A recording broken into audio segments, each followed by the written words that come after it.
사람이 세우는 계획은요, 겉으로 볼 때 완벽하다 할지라도 허점이 있습니다. 그리고 생각지도 않는 변수에 의해서 처음 생각한 대로 계획대로 진행되지 않는 경우가 종종 있음을 우리는 경험합니다.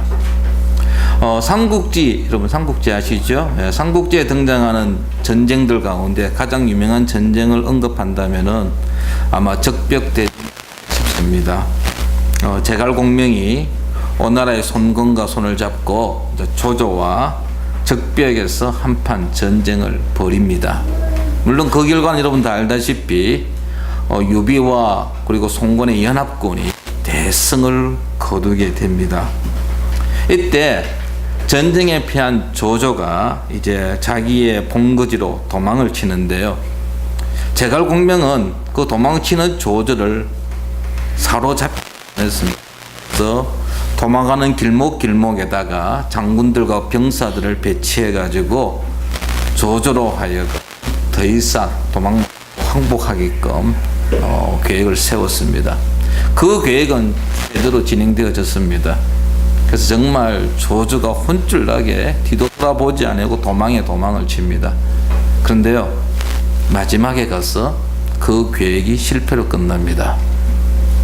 마지막 길목을 누가 지키고 있었냐면은 관우가 지키고 있었습니다. 현장에.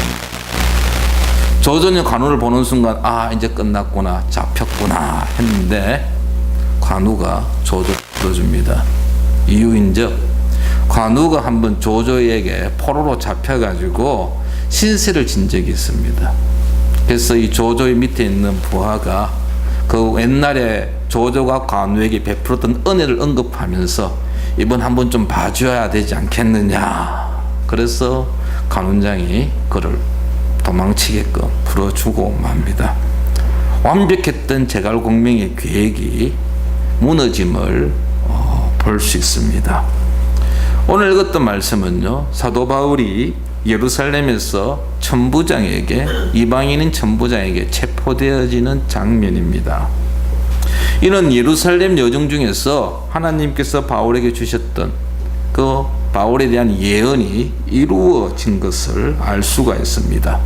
사도행전 21장 11절에 보면 아가보가 예언하기를 이방인 손에 넘겨지리라고 했는데 그 예언대로 이방인의 손에 체포되어지는 장면이 오늘 본문의 내용입니다. 저는 이 과정을 보면서 두 가지를 한번 살펴보고자 합니다. 실패로 끝나는 인간의 방법과 그리고 그 가운데서 하나님의 뜻을 이루어 가시는 하나님의 모습을 좀 살펴보기 원합니다. 먼저 예루살렘 교회 지도자들이 제안한 방법이 실패로 끝났습니다. 지난주 설교에서 여러분들 들었다시피 바울이 예루살렘에 도착했을 때에 예루살렘에 있던 교회 지도자들은 바울의 사역을 듣고서 고민하게 됩니다. 바울이 예루살렘에 그냥 있다가는 예루살렘에 있는 유대인들에게 큰 어려움을 겪지 않을까 하는 염려와 두려움 때문에 바울에게 하나의 제안을 했습니다. 그것은 성전에 들어가서 나실인 서약을 한 4사람과 함께 성전에 들어가서 각종 희생 제물의 비용을 지불하고 그리고 그 제사에 참여하는 정길 예식에 참여하라는 것입니다. 그러면 사람들이 바울은 율법을 지키는 사람이구나 라고 인정을 하게 되고 또 이 바울에 대해서 호의적인 반응을 보일 것이다 라는 생각을 하게 되었던 것입니다. 그래서 바울도 이러한 지도자들의 제안에 대해서 동의하였고 그리고 4사람과 함께 결례를 행하였습니다. 이것이 우리가 지난주 본문의 내용이었습니다. 그런데요, 이 결례의식이, 정결의식이 끝나갈 때쯤 돼가지고 전혀 생각지도 않는 일이 벌어지고 말았습니다. 바로 27절입니다. 27절 말씀을 한번 보시기 바랍니다. 27절에 보시면 그 이래가 거의 참회라고 했습니다. 그 이래가 거의 찼다는 이야기는 정결 예식이 거의 끝나갈 때 아마 마지막 날로 추정되어집니다. 보통 정결 예식이 일주일 동안 진행되어지거든요. 그러니까 마지막 7일째 되는 때에 아시아로부터 온 유대인들이 성전에서 바울을 보고 모든 무리를 충동하여 그를 붙들고 했습니다. 아시아에서 온 유대인들, 디아스포라 유대인들인데요. 이 아시아는 에베소로 추정되어집니다. 왜냐하면 29절에 보면은 드로피모가 에베소 사람인데 드로피모를 보고 저 사람이 이방인이구나 하는 사실을 알아챘다는 것이죠. 이 아시아에서 온 유대인들이 이것을 볼 때에 이 아시아에서 온 사람들은, 유대인들은 에베소에서 있다가 오순절 절기를 지키기 위하여서 예루살렘을 방문하였고, 그리고 하나님께 제사 드리기 위해서 성전을 찾아왔던 사람들입니다.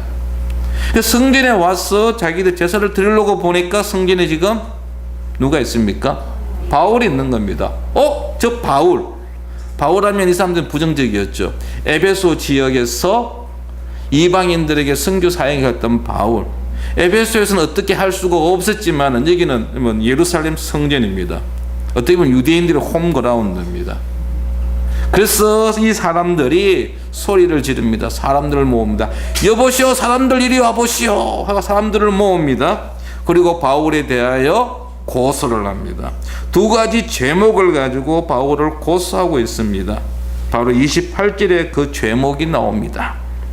외치리 이스라엘 사람들아 도우라.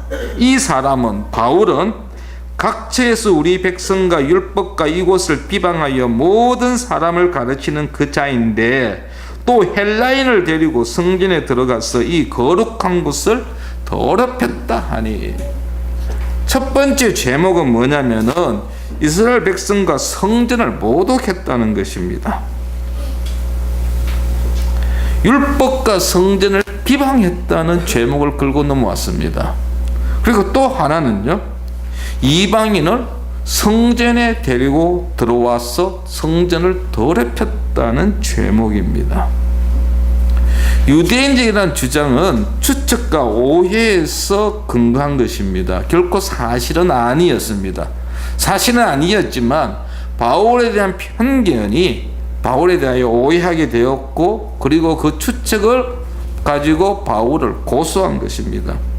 바울은 이스라엘 백성과 율법을 결코 비방한 적이 없는 사람입니다. 지금 바울이 성전에 있는 것은 율법을 지키기 위해서 성전에 있었습니다. 근데 그 바울을 향해서 율법을 비방했다, 율법을 지키지 않았다라고 이야기하고 있는 것입니다. 또 하나의 제목, 바울이 이방인을 성전에 데리고 왔다라고 하는 이건 전혀 사실이 아니었습니다. 추측에 의한 것입니다. 29절에 보면 그 추측의 내용이 나옵니다. 이는 그들은 이 유대인들이죠. 전에 과거에 에베소 사람 드로피모가 바울과 함께 시내에 있음을 보고 했습니다. 드로피모가 시내에 있다는 사실, 예루살렘에서 함께 있다는 사실을 봤습니다. 그리고 지금은 성전입니다. 예루살렘 성전은 성전에서 이스라엘 사람들만 들어갈 수 있는 뜰입니다. 거기에 바울이 있습니다. 그러니까 바울이 드로피모와 함께 성내에 있었는데 그 바울이 지금 여기에 와 있는 거 보니까 드로피모도 아마 여기에 와 있을 것이다. 이런 추측으로서 바울을 지금 고소하고 있는 것입니다. 그리고 사람들을 선동했던 것이죠. 구체적인 조사도 해보지 아니하고 무턱대고 판단했던 것입니다. 이러한 오해가, 이러한 추측이 결국 사도 바울을 위험에 빠뜨리게 했다는 사실입니다. 여러분, 성전에는 물론 이방인의 뜰이 있습니다. 그래서 이방인들이 출입할 수 있는 지역이 있습니다. 구역이 있습니다. 그런데 고고학자들에 따르면요, 이 이방인의 뜰에서 이스라엘 백성들이 들어갈 수 있는 뜰이 구분되어지는 곳에 약 한 1.4m 높이의 돌로 된 칸막이형 벽이 있었다고 합니다. 그리고 그 벽에는 이렇게 적혀 있었습니다. 외국인은 누구든 막론하고 들어오면 죽음의 고통을 겪으리라. 경고문입니다. 이방인들이 이방인의 뜰을 벗어나서 이스라엘 사람들이 들어가는 그 뜰에 들어가게 되면 죽는다는 것입니다. 로마인이라 할지라도 예외가 아니었습니다. 누구든지 이방인이라고 한다면은 이스라엘 남자들이 들어갈 수 있는 것들에 들어갈 수 없게 되어 있었습니다. 그런데 지금 드로비문은 이방인입니다. 만약에 그가 이 이방인의 뜰을 벗어나 가지고 이스라엘 백성만이 들어갈 수 있는 지역에 있었다고 한다면 이거는 엄청난 큰 사건입니다. 그래서 이 유대인들이 이렇게 바울을 고소했을 때에 사람들이 모여들었고 바울을 붙잡아서 성전 밖으로 끌고 나갔던 것입니다. 이 유대인들 에베소서의 그 바울의 모습에 대해서 그들은 불쾌하였고 결국 바울을 싫어했던 그들은 이 몇 가지 피상적인 사실을 가지고 종합해 가지고 바울에게 이런 엉뚱한 죄목을 내세웠던 것입니다. 이렇게 예루살렘 성이 소란하게 만들어지고 무리들이 바울을 성전에서 끌어내는 이러한 사건을 인해 가지고 예루살렘은 소동하게 되었고 바울은 죽기 일보 직전까지 가게 되었다는 것입니다. 바울은 지금 성전에 들어가 의식을 행함으로 인하여 오해받는 자신의 오해를 풀어주려고 성전에 들어갔습니다. 그런데 오히려 오해로서 바울이 죽게 되어졌다라는 것입니다. 하나님께서는 분명히 바울에게 그리고 주변 사람들에게 말씀하셨습니다.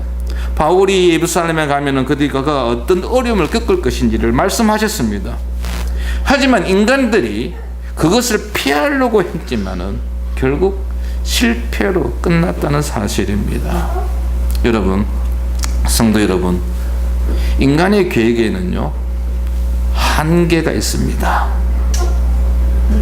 인간의 계획이 하나님의 뜻을 방해할 수가 없습니다. 결국 하나님의 뜻대로 모든 것은 진행되어집니다. 그러면 우리는 어떤 일을 하고자 할 때에 계획을 세울 때에 하나님의 뜻이 무엇인지 분명히 알고 있어야 한다는 것입니다.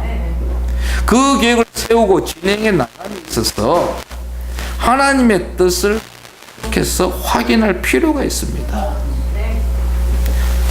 인간의 계획이니까 여러분들 아무리 머리 좋은 요즘에 알파고입니까? 인공지능 그는 아주 뛰어난 지능을 가진 계획을 세우면은 완벽해지지 않겠느냐? 그렇지 않습니다.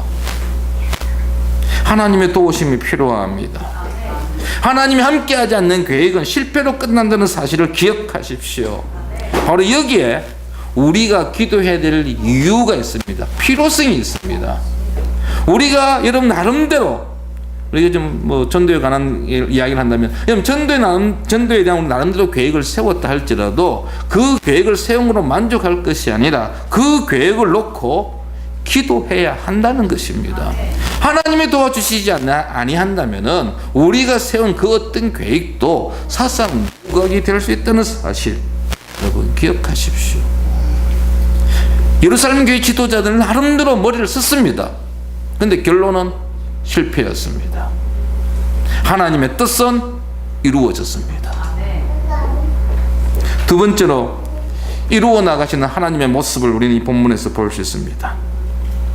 아시아에서 온 유대인들로 인하여 가지고 도시가 시끄러워지고 사람들이 몰려와서 바울을 붙잡고 성전 바깥으로 끌어내고 성전문을 닫고 이러한 어떤 일들이 일련의 사건들이 벌어지고 있을 때에 로마 군인인 천부장이 움직였습니다. 성전 밖으로 바울을 끌고 나온 무리들은 바울을 죽이려고 했습니다. 이 장면은 마치 사도행전 7장에 나오는 스데반의 모습을 연상시킵니다. 스데반이 유대인들에 의해서 성 밖으로 끌려나가서 맞아 죽지 않았습니까? 그 현장에 바울이 있었습니다. 근데 지금 바울이 사람들에 의해서 끌려갑니다. 이게 누가 나서서 도울 수 있단 말입니까? 예루살렘 교회 지도자에 나서가지고 바울을 도와줄 수가 없습니다. 아무도 바울을 도와줄 수 없는 상황입니다. 그냥 바울은 스데반처럼 맞아 죽어야 될 상황이었습니다. 그런데 하나님께서 그를 지켜주십니다. 바로 이방인인 로마 군인을 통하여 지켜주십니다. 32절 말씀을 한번 보시기 바랍니다. 그가 급히 해서 그는 천부장입니다. 천부장이 급히 군인들과 백부장들을 거느리고 달려 내려가니 그들이 천부장과 군인들을 보고 바울 치기를 그치는지라. 유대인들의 선동에 의해 가지고 사람들이 바울을 죽이려고 할 때에 이 소식이 예루살렘에 주둔해 있던 천부장의 귀에 전해졌던 것입니다. 예루살렘 도시 전체에 폭동이 일어났다는 소식을 들은 보고를 받은 천부장은 급히 백부장들과 로마 군인들을 동원해서 바울을 찾아갔습니다. 그리고 그 바울이 죽기 직전에 바울을 구해냅니다. 자기의 밑에 부하들에게 바울을 쇠사슬로 묶으라고 명령합니다. 그리고 이 소동이 어떻게 된 것인지 자초지종에 대해서 조사합니다. 하지만 어느 누구도 이 사태에 대해서 설명하는 사람은 없었습니다. 천부장은 바울이 범죄자라고 생각했습니다. 그래서 이 사람이 누구이며 이 사람이 무슨 죄를 저질렀느냐 하고 질문했지만 어느 누구도 제대로 대답하지 못하였습니다. 무리들이 한마디씩 각각 하였지만은 정확한 답은 나오지 않았습니다.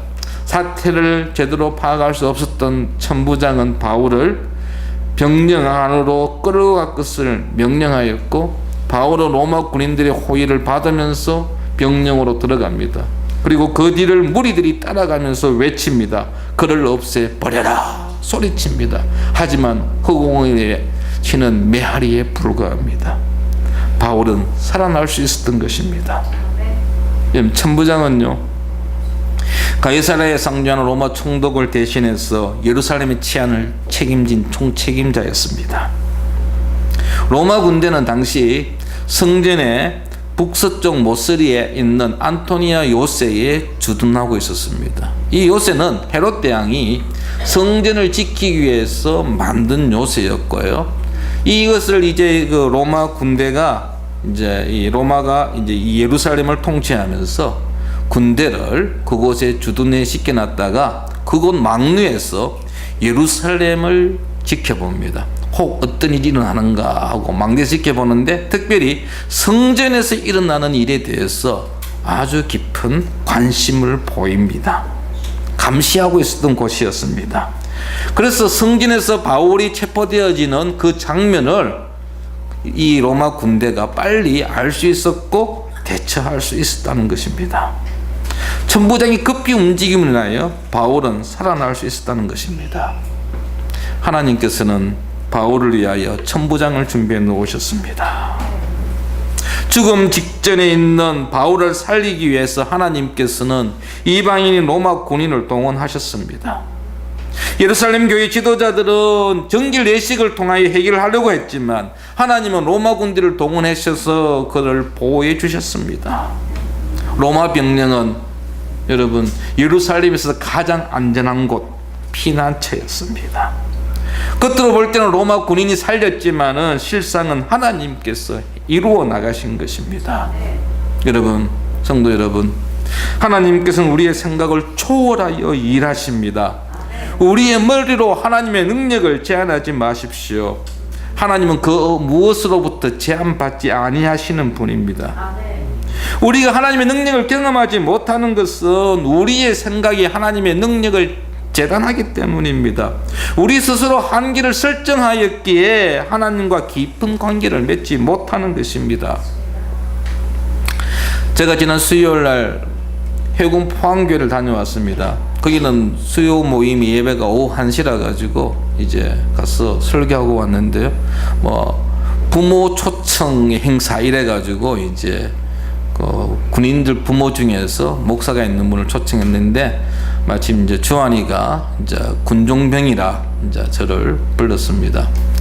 그래서 이제 예배를 드리기 전에 그 목사님하고 함께 식사하면서 점심 식사하면서 이런 이야기 저런 이야기를 좀 나누었는데요. 그분이 이제 어떻게 해서 주한이를 군종병으로 선발했는지에 관한 이야기를 하시더라고요. 물론 이제 주한이를 통해서 알고는 있었지만 그분이 다시 한번 이야기를 하시는데 이제 그 군종병원에 있는 병사가 전역을 앞두고 있어가지고 이제 그를 대신할 군종병을 찾기 시작했습니다. 근데 그 군종병을 후임 군종병을 뽑는데 너무 일찍 뽑아도 안 되고 너무 늦게 뽑아도 안 됩니다. 해군은 기수입니다. 공군도 마찬가지고 해병대도 마찬가지지만 기수입니다. 주원이가 625기입니다. 6.25 아주 외우기 좋은 기수입니다. 625기인데요. 이 군종병 전역하는 군종병 후임으로 해야 되는데 해군은 대부분이 특별하지 않는 이상은 배를 6기를 다 타야 합니다. 6기를 타고 난 다음에 이제 결정을 합니다. 계속해서 배를 탈 것이냐 아니면 육지 근무로 할 것이냐 이제 선택을 하게 되는데 주원이는 그때 이제 배를 계속 타기로 마음을 먹었습니다. 왜냐하면은 주원이가 타고 있는 배가 올 여름에 하와이를 갑니다. 언제 하와이 갈 수 있습니까? 국가에서 공짜로 하와이 보내주겠다는데 거기다가 용돈도 주고요. 그래서 비록 배 타는 게 힘들고 어렵고 훈련하는 게 어려워도 한번 배를 타겠다라고 마음을 먹었는데 이제 이 목사님이 주원이를 스카웃한 겁니다. 근데 그 딱 시기가 뭐냐면은 주원이가 6개월 배 타는 근무 마치고 나서 딱 맞는 겁니다. 타이밍이. 그리고 이분이 이제 선발하면서 영남 지역에 있는 해군을 뽑아야 되겠다는 겁니다. 군종병이라서 주일날 교회에서 수고해야 되기 때문에 주일날 외박을 내보내지를 못하니까 이제 목금토 갔다 올 수 있도록 그래서 가까이 있는 포항 근처에서 살고 있는 해군을 뽑아야 되겠다라고 하다 보니까 이제 주한이가 거기에 이제 조건에 걸린 겁니다. 근데 제가 그 이야기를 딱 들으면서요, 하나님의 참 손길을 제가 다시 한번 생각했습니다. 왜냐면은요, 주한이가요 625기로 입대했는데 그 이전에 해군에 시험을 쳤습니다. 그런데 떨어졌습니다. 그가 입대하기 전 12월 달에 금식 수련회 가가지고 CCC 금식 수련회에서 기도하는 가운데에 시험을 쳤습니다. 그리고 자신만만했습니다. 하나님께서 나에게 해군의 길을 열어주신다 하고 그는 기도하고 내려왔는데 결과는 떨어진 겁니다. 그 아이가 말은 안 했지만 상심을 했어요. 하나님의 뜻이 아닌가? 해군 가는 것이? 그러다가 이제 그 다음 기수로 지원회가 됐거든요. 그래 된 것이 625기입니다. 만약에 주한이가 624기로 갔으면 군종병으로 갈 수가 없었습니다. 그 주한이가 입대했을 때에 제가 아는 장로님 한 분이 저보고 그래요. 목사님, 주한이 군종병으로 보내줄까요? 그러더라고요. 아니 뭐 장로님 무슨 힘이 있습니까? 하니까 나 저 먹고 백운포에 있는 그 해군 사령부 해군 작전사령부 그 교회에 내가 자주 출입을 하는데 거기 목사님한테 내가 이야기해가지고 군목한테 이야기해가지고 한번 해볼게요 그러는 거야. 아이고 장로님 가만히 계십시오. 하지 마시고 그냥 두십시오. 하나님께서 알아서 하실 것입니다. 그랬더니 생각지도 않게 포항에 군중병원으로 가게 되었다는 것이죠. 저는 그것을 보면서 인간이 하려고 해서 되는 것이 아니라 하나님께서 하시고자 해야 일이 된다는 것을 다시 한번 확인했습니다. 여러분들 지금 이제 우리 마지막 주일날 늘소리 초청에서 초청 문화주의를 가집니다. 이 자리가 채워져야 되겠죠? 아닙니까? 지금 오늘 이 자리가 빙숭둥숭 좀 비워서는 안 되지 않습니까? 그래서 특히 이제 에스더가 중심으로 사겠지만은 마음속에 이제 품고 기도하면서 아마 여러분들 이제 연락을 취할 겁니다. 야 친구야, 이번 한 주 5월 마지막 주일날 우리 교회 한번 온나? 그럴 때 그래 내가 갈게 하고 약속합니다. 그럼 이제 마음이 놓이죠. 내 한 명 데려가는구나. 근데 여러분 마지막까지 마음 놓지 마십시오. 알 수 없습니다. 알 수 없습니다. 약속해놓고 여러분 펑크 내는 경우 한두 번 아닙니다. 특별히 여러분 교회 전도 초청 주일날 오겠다고 약속해놓고 펑크 나는 일들은 비일비재합니다. 왜 그날따라 일들이 막 생깁니까? 사탄은요 믿지 아니하는 자들이 교회 가는 거 아주 싫어합니다. 수단과 방법을 가리지 않고 막습니다. 여러분, 한번 약속했다고 해서 마음 놓지 마십시오. 마지막 순간까지 우리는 기도하며 그 영혼을 위해서 애써야 합니다. 하나님의 도움을 우리는 구해야 합니다. 그가 비록 약속했다 할지라도 여러분, 끝까지 기도하며 하나님께 도움을 요청하십시오. 하나님의 도우심이 없다고 한다면 우리는 단 한 명도 초청할 수가 없습니다. 초청할 수가 없습니다. 기도하면서 오늘 또 일을 이루어 나가시는 그 하나님을 지켜보시기 바랍니다. 우리를 창조하셨고 십자가를 통하여 우리를 구원하신 하나님의 손 아래에 모든 것이 있음을 확신하시고 오늘 또 하나님께서 하나님의 뜻을 이루어 가기를 소원하며 그리고 그 일을 이루어 나가시는 하나님을 목격하면서 하나님께 감사하고 찬양하는 우리 모든 성도들 되기를 축원합니다.